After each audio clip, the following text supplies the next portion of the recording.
কাঙ্ক্ষিত সেই century, root থেকে দল কিংবা ভক্ত সমর্থকদের মধ্যে বাঁধ ভাঙা উল্লাস।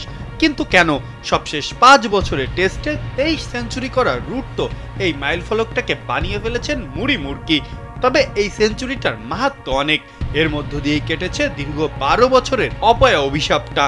তবে রুটের সেঞ্চুরিতে কিনা সব থেকে বেশি খুশি এক অজি কিংবদন্তি। চিরপ্রতিদ্বন্দ্বী দেশের খেলোয়াড় তাদেরই ঘরের মাঠে ঐতিহ্যের লড়াইয়ে সেঞ্চুরি করেছে তার দেশের বিপক্ষেই। তবুও কেন এত খুশি হেইডেন? খুশির কারণটা হলো এই 54 বছর বয়সে এসে তাকে আর নগ্ন হয়ে রাস্তায় দৌড়ানো লাগবে না।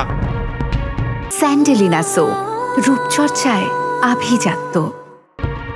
জি ঠিকই শুনেছেন, এমন অদ্ভুত বাজি ধরেছিলেন অজি কিংবদন্তি ব্যাটার ম্যাথু হেইডেন। অস্ট্রেলিয়ায় 950 থাকলেও সেঞ্চুরির দেখা কখনোই পাননি রুট।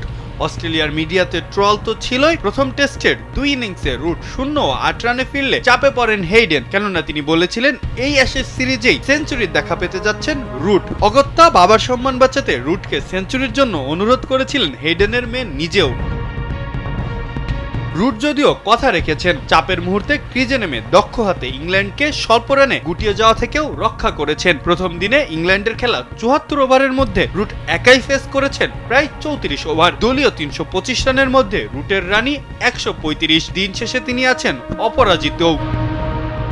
রুটের 40তম সেঞ্চুরিটাতে তাই সব থেকে বেশি খুশি হেইডেনই। বললেন মাঠে সবার থেকে বেশি উৎসাহী ছিলেন তিনি নিজে। রুট সব অপয়া দূরে ঠেলে আবারও প্রমাণ করলেন যত দেরি হোক লেগে থাকলে একসময় না একসময় সফলতাটা দেখা দেয়।